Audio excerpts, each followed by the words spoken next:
Join us on an investigative journey as we educate each other on a scientific discovery, concept, or phenomenon.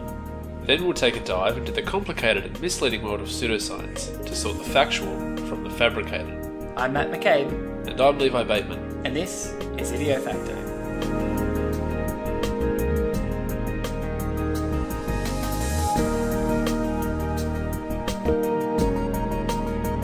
Are you feeling a bit strange? Am I feeling strange? Yes, like things aren't going your way, or... Stranger than usual? Yeah, stranger than usual. I'm always a little bit strange. No, this is especially strange. Ooh, I'm gonna have to say no. Maybe for the last couple of weeks. The last couple of weeks have I been feeling strange? Not really. Yeah, I didn't realise until the other day, but, Mercury's in retrograde. Oh. So... Right, what does that mean for us? Yeah, apparently that affects us somehow. Tell me what effect that's been having on me, and then I'll start to realise it. I didn't look that far into it, to be honest. Ah. Okay. That's about the level of how much I care about it, so... Alright. Yeah, but I know that it affects you somehow.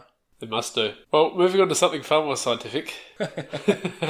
Well, what do you think are the main difficulties with getting into space? Well, gravity's a big one. Yes.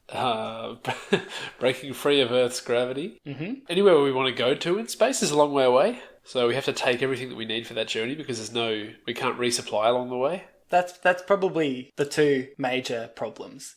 Yeah, and it's very expensive. The expense really comes with the need to break free of Earth's gravity. Right. There's been a lot of suggested ways of doing that. The one that we use at the moment, obviously, is with rockets, just thrust, basically. Yeah. And it's worked so far for us. But for the last 60 years, people have been trying to think up ways of more cheaply and more effectively getting into space. Right. And in fact, it hasn't just been in the last 60 years, it's been for a long time. A Russian guy, Konstantin Tsiolkovsky. Not bad. Yeah? Yep. That's about as Russian as it gets. Yep. In 1895, went and saw the Eiffel Tower, and he thought, that's a pretty big tower. What if that tower was a lot taller? In fact, what if we built a tower that reached 35,786 kilometres into the sky? Do you know what's special about 35,786 kilometres above the Earth's surface? This is the... No. Tell me. Geostationary orbit. Oh, right. So that is the point above the Earth whereby an object going a sufficient speed will fall towards Earth due to its gravitational pull, but because of the speed, it will constantly be missing Earth. Basically, it means it stays at the same point above the Earth's surface and rotates at the same speed as the Earth. Right. It's kind of falling across Earth because of Earth's curvature. Sorry, flat earthers. Yeah, that's another one that we should get into at some stage, but it's actually, again, an oversimplification to say that it's turning at the same speed, because it's actually not. It looks like, from our perspective, that it's rotating at the same speed, but it's actually going significantly faster. Right. Because it's having to travel a larger distance over the same period of time. So it's going faster than the speed of the rotation of the Earth. Yeah. Okay. So if you imagine someone with a bucket on a string, and you swing the bucket around and around and around and around. So your hand is moving by a few centimetres around and around and around.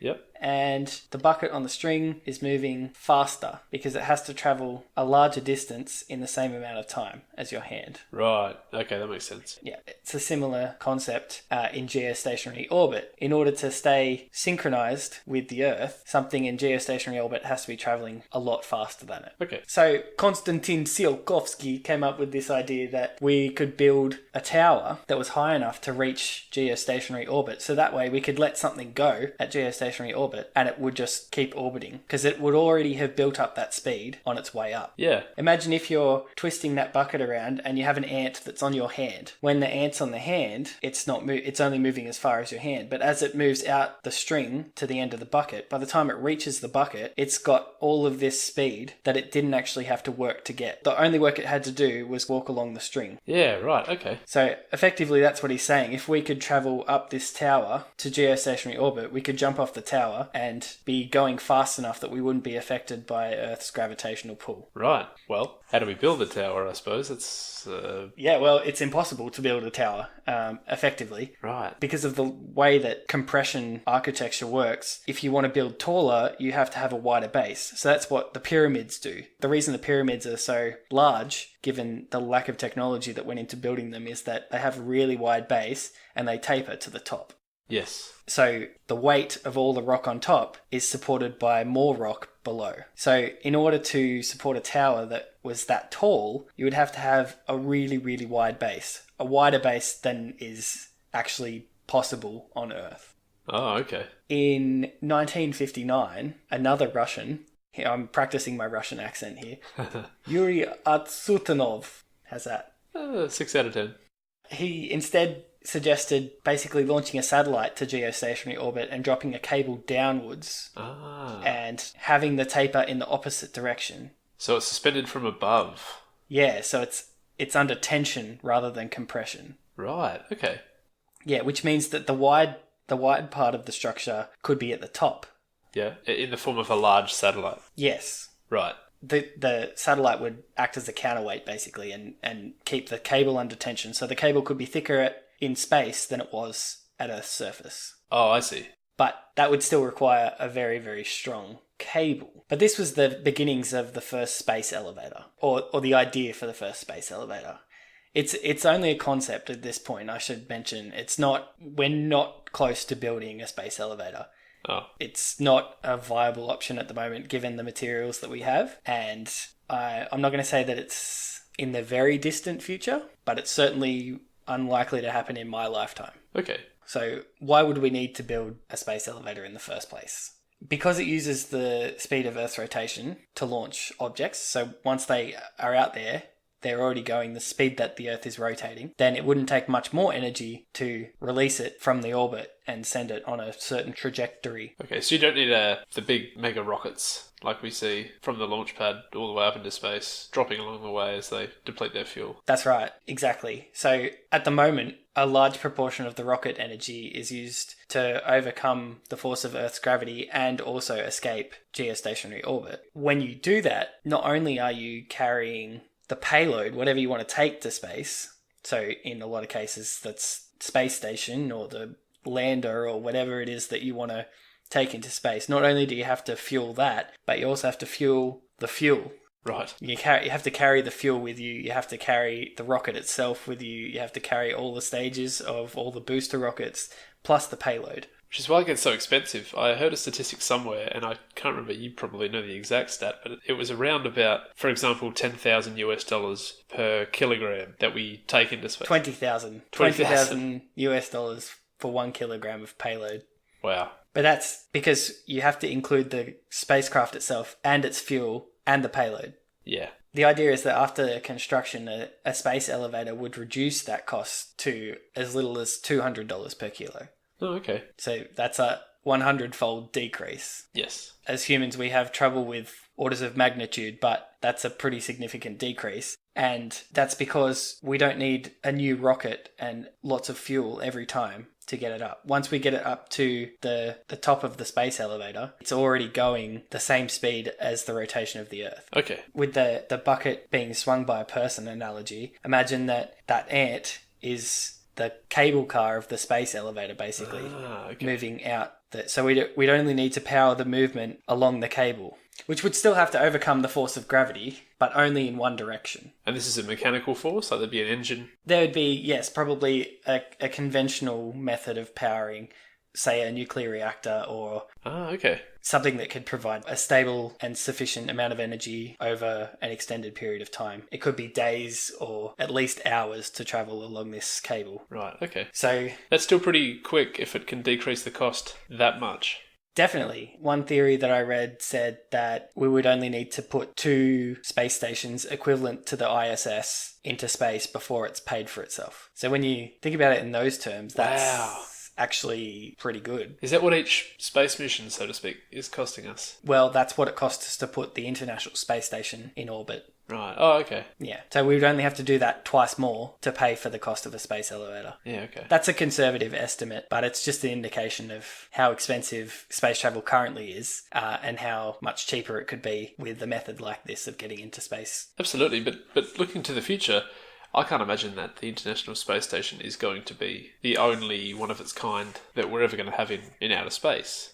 Well, you wouldn't think so, but there are currently no plans that I know of to do anything more than that. It's already an amazing and unprecedented level of international cooperation to run the current space station. So That's true, and I guess we don't have not that I know of, a really pressing need for another one of its kind. not at the moment, but we don't have a pressing need for anything space related. But that's another thing that I'll come on to a bit later. So what is the structure of a space elevator? There are 4 parts to a basic space elevator. You've got an anchor, a counterweight, a climber, and they're all attached together by a cable or a tether. Right. So the anchor is built at the equator. There are exceptions, but generally it must be built at the equator to maintain geostationary orbit. So it's basically just a big, heavy anchor that could be under the ground, or it could be at the top of a tall tower, or if we find an appropriate mountain at the equator, it could be at the top of a mountain to save us some distance of cable. Right. But generally, if we're going to go 100,000 kilometers away from the Earth's surface, then 99,990 kilometers is probably not. That's right. What's that extra few kilometers? The counterweight is a structure that's located out beyond geostationary orbit. So it has to go past the point that the cable would be running to, because it needs to be big enough so that the cable stays at geostationary orbit. And the bigger the counterweight, the shorter the cable can be. So you can go just past geostationary orbit if you've got a really big counterweight. So geostationary orbit's, what I said before, was 35,786. For simplicity, we'll say 36,000 kilometers away. If you put it at 37,000 kilometers away, then you'll have to have a really big counterweight. Right. If you put it 70,000 kilometers away, then it can be smaller. The counterweight can be smaller, but the cable will have to be longer, because the cable has to stretch the whole distance to the counterweight. Yeah, okay. And the longer the cable, the more opportunity for breakages, weak points, increased cost, I suppose. True. So ideally we have as big a counterweight as is possible and practicable to send into orbit. Right. How big are we talking? Are we talking a counterweight the size of the International Space Station, or far bigger than that? Yes. Probably bigger. Right.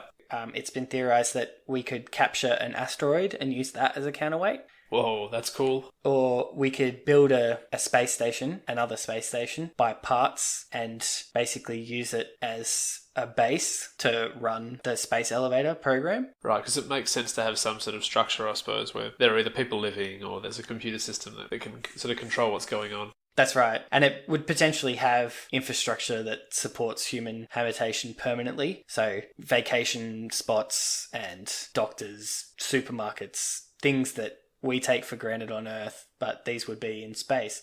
It could also be a hub for asteroid mining operations and use the elevator itself to get the material back down to Earth. Or we could mine the asteroids and use it to build a larger counterweight closer to Earth. There's a lot of things we can theorize would be appropriate uses for a counterweight, but I think the most common one is that it would be a space station that you could visit. Right, cheaply and relatively easily. Relatively cheaply. $200 a kilogram is still not cheap, but yeah, it's a hell of a lot cheaper than 20,000, so. That's right. The third part is the climber, which is basically the elevator car that moves up and down the cable. There's, again, various theoretical designs, but the most popular one is magnetically levitated, because if you have it attached by rollers or other moving parts, it could result in wear and potentially failure. And given the high forces that would be exerted on it and the speeds that it would be traveling at, the best solution is to have no moving parts and have magnetic levitation.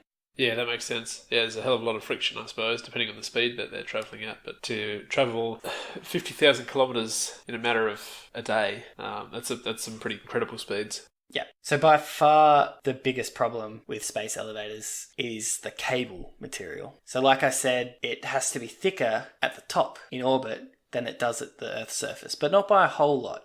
Okay. Depending on the material, it could be as low as 1.6 times the thickness at the top as it was down the bottom. Oh, wow. Okay. Basically, the cable just connects the counterweight to the anchor, and the climber would move in between those two weights. Right. It would require enormous tensile strength, and most known materials have unsuitably small tensile strength to density ratios. We could do it with steel, for example, but the cable would have to be kilometers thick at the top. Okay. That's unfeasibly thick. The reason is because it would just collapse under its own weight. It wouldn't be able to handle the forces. So the only thing that we currently know of that has any potential whatsoever are carbon nanotubes. Right, I've heard about these. Yeah, so it's just a small way of structuring carbon molecules into a very strong but lightweight and not very dense tube. You have to promote them like you would grow a crystal. You have to grow the nanotubes by promoting certain conditions. Okay. It's a really complicated process, and I'm not going to get into it now. But we have made these, haven't we? These aren't... We have. They're not theoretical. They are a thing that we have made. Okay. Although, as of 2014, we were only able to grow carbon nanotubes up to a few tenths of a metre in length. Ooh, yeah, okay. So, it's not exactly moving at light speed, this research. No. Also, first synthesized in 2014 were diamond nanotubes. Ooh. Similar to carbon nanotubes, they have similar properties to carbon nanotubes, but as they're a much newer material, the research is quite far behind carbon nanotubes. Okay. We can only grow a few tenths of a metre. An elevator cable would need to be several tens of thousands of kilometres, up to 100,000 kilometres, which is, at the moment, unfeasible, unimaginable in many cases. Yeah, that's huge. But that's the biggest stumbling block, I think, for this whole concept. It's an elegant thought experiment, and it's thrilling to think about potentially taking an elevator to a geostationary satellite. Yeah, that's unreal, but it sounds like we need some real advances in material science, material engineering, to create a material that's suitable to use the cable. We definitely do, and the scientific underpinnings are absolutely based solidly in fact. While we shouldn't expect to see a functioning space elevator in our lifetime, it could depend on the development of the carbon nanotube technology. I don't expect to see it. However, due to the enormous technological challenges and risks involved, it's been suggested by some experts that it'd be much better if we were to build a prototype on the moon. Oh. Where the gravity is lower and the problems that I've mentioned earlier could be overcome with technology that already exists. So we could make the cable out of Kevlar, for example, and it would work on the moon. Right.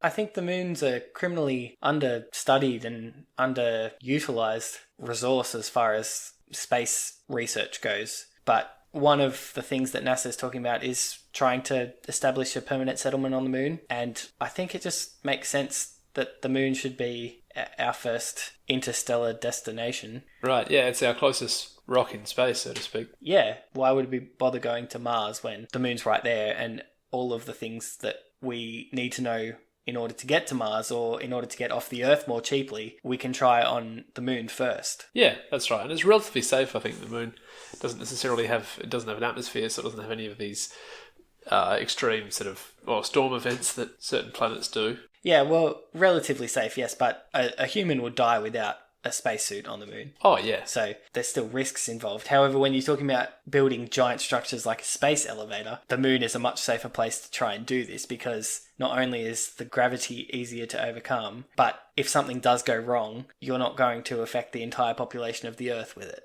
Yeah, that's right. Who knows when they'll actually do it, but it remains theoretical but really interesting. I would urge anyone who's remotely interested to go and check out the video by Kurzgesagt. They do a lot of interesting videos about a whole range of topics. I'll put a link in the show notes, and I would encourage you to go and check that out. That we may never do this. We may never build any structures, anything like a space elevator. We may never find we may never be able to grow carbon nanotubes that are any longer than a meter. We may never find a material that's strong enough to support a structure like this. But like most things to do with space and most things that seem insurmountable at the time, we'll learn a hell of a lot in the attempt. Absolutely. I hope that we do. I'm all for it. Absolutely. Yeah, me too. I think it'd be such an amazing feat of human engineering. I love space travel. I love the thought of these superstructures, any type of amazing engineering. So yeah, I'd love to see it happen, and I'm going to have to put that video on my list. Definitely. I want one.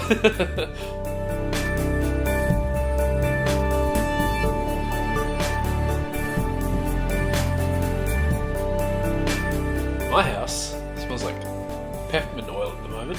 Do you know why? Peppermint oil. Yeah. Does that make you feel better about life? No, but it just smells amazing. So I've been diffusing peppermint oil throughout my house.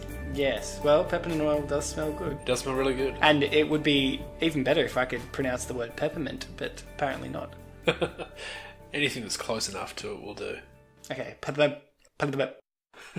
All right. No, I do often diffuse or vaporize some sort of oil in my house, but only as an odour, not necessarily because it may or may not have some kind of physical or mental health effect on me. I just do it because they smell great. But a lot of people do use them for other things, or they think they're using them for something else. So it's actually very hard to do research on essential oils just by doing your classic Google search of essential oils science, because there's a lot of fake science surrounding them. No. Yeah, believe it or not. Oh, I could never. It seems so legit. And that's the thing. A lot of it does seem very, very legitimate. There's this guy, and he's a big proponent for essential oil use. His name is Dr. Josh Axe. And you should go and check out his website, Dr. Axe. Axe as in, like, chop things. Yeah. Wow. Josh Axe. He's a big supporter of essential oils. He's a doctor, so you must be right. Medical doctor? No, he's a chiropractor. He's a doctor of chiropractic. He's a certified doctor of natural medicine, and he's a clinical nutritionist. A certified doctor of natural medicine. Okay, what does that mean? Yeah. How is that a thing? Do you know what they call alternative medicine that's been proven to work? Medicine? Yes. Thank you, Mr. Tim Minchin, for that. So yeah, this Dr. Josh Axe is a big supporter of essential oil use. I watched this video of him, a little bit kooky, of him and this other guy called Jordan Rubin. They were explaining the potential uses of essential oils. And at one point in the video, they actually said you should not use essential oils instead of medicine, but rather in conjunction with. Well, I mean, at least they're acknowledging it. Yeah, it's a reasonable disclaimer, I suppose, but... It's the same disclaimer that Reiki used, though. Exactly, yeah, it was. Just the same. And in the same vein. It was sort of, don't use this to cure all of your ailments, but rather use it while you are awaiting treatment, or while you are receiving treatment. And it'll be a supporter of your health. A complementary medicine, if you will. Complementary medicine is something that we'll hear about, a little bit about later on. Complementary medicine, integrative medicine. Alternative medicine. And essential oils, that's right, they sort of fit right in. So there's a few things that proponents of essential oils claim that essential oils can cure or at least help with. So they can be used to treat inflammation, ADHD, high blood pressure, infections, diabetes, insomnia, depression, acne, and the C word, it's not what you're thinking, cancer, supposedly. Yeah, well, who needs mainstream medicine when you've got essential oils, I guess? Well, according to Jordan Rubin, we also need mainstream medicine. It's just that we can supplement this treatment with essential oils. I guess you're wondering, can essential oils actually be used to treat any of these ailments? I was actually wondering that. Well, it's good because I have a theory, but I'll just withhold my thoughts for the time being and see what you say. Right, I think I know what you're thinking. You're probably right, but let's get into it.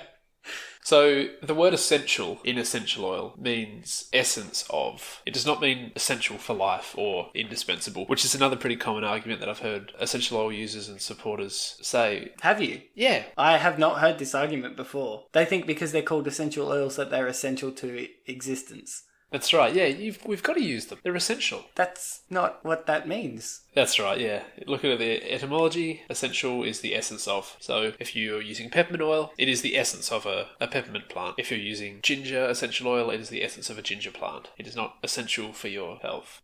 I'm not about to argue that essential oils aren't real. They are very much real. You can go and buy some and you can test them. And the way that they are manufactured is by taking the plant that you're concerned with and extracting the oil from it, usually by distillation. So we then get these volatile chemicals. Usually these chemicals are called terpenes or terpenoids, phenol-derived aromatic components, or aliphatic components. Supposedly the first people to use essential oils were the ancient Egyptians. They would use essential oils in aromatherapy as part of the religion and in embalming fluids for their practice of mummification. But these days, essential oils are becoming increasingly popular, and there's probably a few essential oil brands and multi-level marketing companies that you probably would have heard of. So these are named brands, but you know them if you do a bit of research on essential oils. So these brands are making huge money off of essential oils. Well, they're making money off multi-level marketing, and it happens to be essential oils that they're selling. That's right, yeah.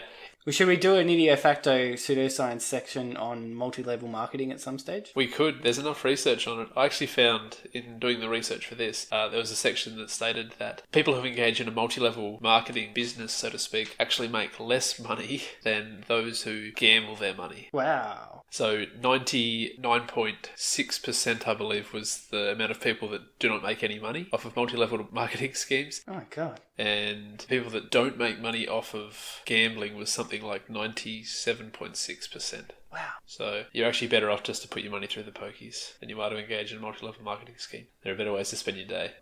So there's different methods of treatment using essential oils, probably almost any way that you could think of using an oil or a liquid. Someone's using an essential oil in that way. So ingestion, topical use on your skin, it can be vaporized. Ingestion, yeah. so you put them in, what, a smoothie or something? Add them to your drink, add them to your food. Oh, is that unhealthy? It can be. It actually can be quite dangerous.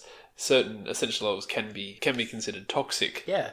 Which is scary. If you don't know what you're doing and you just assume that all use of all essential oils is good in all applications, then there is a high chance that you could be putting something poisonous into your body. We have a mutual friend who applied bergamot oil to her hands and then was out in the sun for a couple of hours, and it caused her third-degree burns on her hand because the oil basically cooked her skin under the sunlight. And it increased her photosensitivity in the sunlight. Yeah, she received these shocking burns to her wrists. And it took all of us ages to figure out what it was that had caused it. And eventually the doctor that she went and saw said, "Have you been using any essential oils or anything?" And she said, "Yeah, I had bergamot oil." And that was what it was. That's right. So not only may they, spoiler alert, may they not be effective...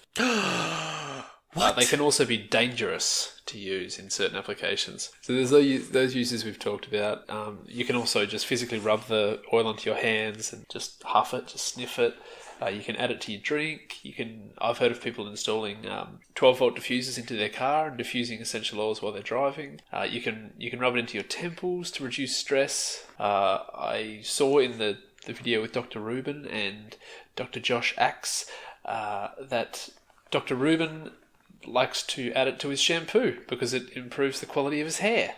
Well, that may make the most sense of anything I've heard so far, because hair requires oil to be, or it produces its own natural oils, and shampoo removes those oils. Is that not the case? Right, I think it does, yeah. I don't think he was adding the quantity of oil that okay. that you would be using. It wasn't sort of... emptying an entire bottle in there, sort of. Yeah, it wasn't handfuls of oil as a... like drops, we're talking. Yeah, 1 to 2 drops in your shampoo. So. Okay. But still, that is one of the uses I've heard that I haven't immediately gone, not sure how that works. I think that's the biggest thing that I have when people talk about essential oils is, what is the mode of action? What mode of action are you suggesting that the essential oils have to cure your ailments? Exactly. And some essential oils do have a measurable mode of action, and I will get into that. Others are purely anecdotal, and you hear people saying, if you diffuse this essential oil, it will uplift your spirit, or it will improve your memory, or it will improve your mood, or it will increase your energy. And you're right, you really do need to look at the mode of action and how this is actually working or not working. So these There are a lot of non-tangible things that can improve your memory or increase your alertness or things like that. Those things are constantly variable. So that's a really hard thing to study at the best of times. It is a really hard thing to study, and that's probably the reason why most of the scientific articles that I found or more meta-analytical reviews of journal articles on essential oils did comment on their poor scientific methodology and credulity, I suppose, and did say that a larger experiment with more replications would have been required because most of them just don't meet the inclusion criteria to be included in the study. The argument that I've always made with something like lavender oil is that that's a smell that most people recognise. Yes. And so you can't placebo control a study of lavender oil because if you can smell lavender oil, it's pretty obvious that you're smelling lavender oil. Exactly. So what is the placebo? Because it's going to be very obvious that you're not receiving lavender oil. Yeah, that's exactly right. There was one study that looked at the use of essential oils, I believe it was ginger essential oil, to treat nausea in chemotherapy patients who were children, and the active test was the ginger essential oil, the placebo was water, and the control group was a generic brand of No More Tears shampoo. So that, to me, how can you use water as a placebo control when it would have no smell, and yet the ginger oil would be very clearly ginger? Yeah. That's a very hard scent to disguise. Yeah. So the No More Tears shampoo is also a fairly significantly different smell to ginger. Yes. So what were the results of that, out of interest? The results did not support the use of essential oils. Right, so even though it was attempted to be placebo-controlled and it would have been impossible to placebo-control it properly, it still didn't show any significant difference. Yeah, that's right. Right. Well, colour me surprised. Can you tell I've had a vendetta against essential oils for a long time? No. I thought you were an Not at avid all. user. I can see why people get around them, though. I mean, a lot of these videos that I watched on essential oils, I don't want to call them propaganda videos, but a lot of these... I said I don't want to, but I did. Yeah, I'm not going to call them propaganda videos, but these propaganda videos... So they're usually pretty glamorous. There's usually quite an attractive presenter, possibly with doctor in front of their name, whether they're a medical doctor. Chiropractor. They're probably not a medical doctor. They're probably either a chiropractor or a Doctor of natural medicine. Yeah. There's shots of laboratories, high-tech looking machines with little vials of essential oil going through them. People slapping away at keyboards looking all sciencey. Yes. And there's also anecdotal evidence, usually in rats, though, rats or mice or in a test tube. These are not replicatable in the human body, or should I say they're not always replicatable in the human body. Just because we've shrunk a tumour in a mouse doesn't necessarily mean, and we've done that a lot, and we've done it in a mouse and it's not transferable. That same treatment is not transferable to the human body. That's science-based medicine 101, basically. Exactly. The preliminary studies are in mice and rats, and then you have to move on to clinical trials. And often, there's many, many treatments that show promise in mice and rats, and when they scale up to humans, there is no impact whatsoever. Exactly. So it's not enough to just say, look, we used this essential oil to shrink a cancerous tumour in a rat. While mice and rats are mammals, they're not analogues to human beings. Our physiology is way too different. It is. This is all very nice to think, but what does the science actually say? I visited our friends, the Cochrane Library, of course. So there was a review on aromatherapy for pain and other cancer symptoms. In this particular study, there was lack of evidence to prove that it worked, and they even had to include studies of very poor evidence so that they sort of had something to analyse. But even these had a questionable scientific method. There was another report in the Cochrane review for aromatherapy for pain during labour, and it found inconclusive evidence to suggest it was effective, and more studies would be required before professional recommendations could be made, which again is really, really hard to placebo control. You're offering something that has a distinct smell, and then the placebo is something that does not smell or smells entirely different. And if you were being asked the questions, if you recognise the scent, you may realise which control group you're in or which experimental group you're in.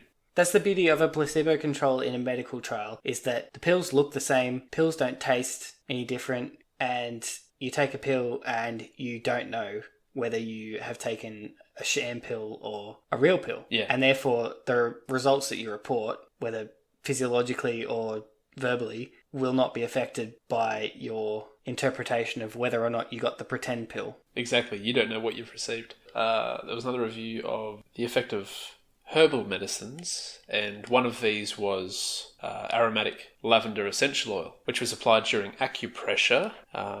And it was stated that it may reduce subjective pain. So the results were may reduce subjective pain intensity and improve lateral spine flexion and walking time compared to untreated participants. But it did state that this was one trial. There were 61 participants, but it was very low quality evidence. So you're probably starting to see a bit of a pattern here. Mm-hmm. There was a study for the use of aromatherapy to treat dementia. The results were uncertain. There were several methodological issues that needed addressing before clear conclusions could be drawn. One interesting article that I read was in the International Journal of Food Microbiology on the use of essential oils as an antibacterial agent. So it did say that the hydrophobicity of essential oils enables them to actually partition or to sort of become embedded within the lipid membrane of the cell membrane and in the mitochondria. That's true of any fat. That's right, which would render the cell membrane permeable, and it would therefore lead to the leakage of the cell contents. But this is just a physical property of the chemical on a cellular level, and you're right, it's true of any fat. I'll just drink lots of olive oil. Yes. It'll be just as effective as any essential oil. Yeah, wouldn't recommend that either, though. Why? What's wrong with olive oil? It's great. Actually, it cures cancer as well. Did you know that? Does it? I don't know. Well, there's as much evidence behind that as there is behind peppermint oil. There is. So. But this use of an essential oil as an antibacterial, it does lead to its potential use topically to treat some skin diseases like acne. If you apply it to the site, you can help to clear up some of the bacteria that might be living on your face. Okay. But there are lots of really good antibacterial solutions out there. That are probably cheaper. They would be cheap. Per application. Yeah, definitely. Cheaper and probably far more effective. Yeah, so it's a bit like chiropractic last week in that there may be some cases where it's somewhat effective, but they're not clinically relevant. They don't provide an advantage over already recognised medical techniques. Yeah, that's exactly right. And it's not a phenomenon of all essential oils as an ancient medicine, as a medical group, I guess. It's a property of the chemical that we're dealing with, which is measurable and predictable. And applies to many other substances that aren't essential oils. Yeah, that's right. I did find one that initially looked like it supported the use of lavender oil on sleep, but then I checked the source. It was in the Journal of Integrative Medicine. Okay, not a good start, but go on. Integrative medicine and alternative medicine sort of often go hand in hand. The results suggest that the lavender oil may be to small to moderate benefit, but the website that I found it on, Science Direct, that had reviewed the paper stated that early results, although they appear promising, they should be viewed with caution, which they were. And it was why it's always important to check your sources. Do a little bit of research on the source. To be clear, I know that I sound like I'm poo-pooing the Journal of Integrative Medicine and saying that that's not a good start and blah, blah, blah, but this is based on the quality of the articles that are published in journals of that nature. They are generally of an objectively lower quality as far as experimental design and placebo controls and sample size, and places like the Cochrane Library often either entirely dismiss or take with a grain of salt those sorts of journal articles because of the reputation that the journal has for accepting credulity in papers. So when I sneer at certain journals, that's not because I think that the science is automatically bad. There's just a much higher proportion of papers in those journals that are bad. And oftentimes they can't be included. They don't meet the inclusion criteria for the review. Yeah. They can't even be included because the methodology is so bad.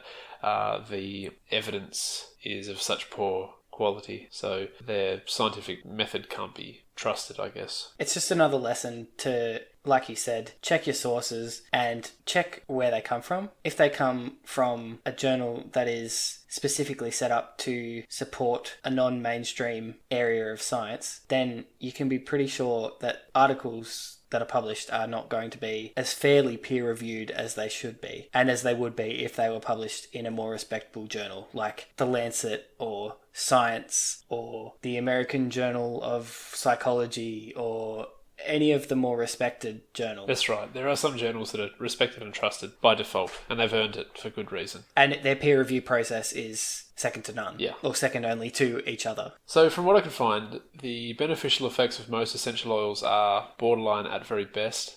Some studies saw results that were slightly better than a placebo, but it's hard to tell whether or not this was a poorly designed experiment. The most studied sources that I could find were on lavender oil and sleep, which yielded very marginal results.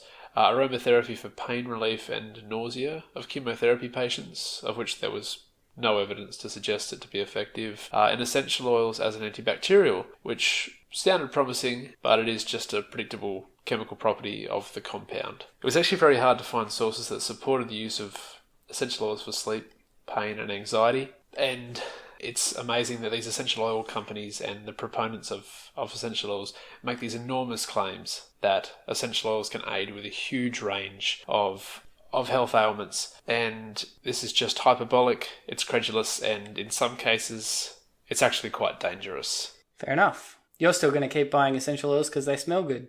But hey, if you like the smell of peppermint oil or cinnamon oil, or if you like the smell of tea tree oil, go ahead. If it helps you to relax while you're in a bath, or if you want to put lavender oil on your pillow at night time because it smells great, then go for it, I say. I would love to say that I disagree with essential oils the same way that I disagree with chiropractic, say, but it smells good. That's probably going to help you relax. It's the same as Reiki. Like, it's not the practice itself that is doing some sort of relaxation for you. It's not imposing relaxation on you. It's the fact that you feel relaxed and therefore you feel relaxed. That's right.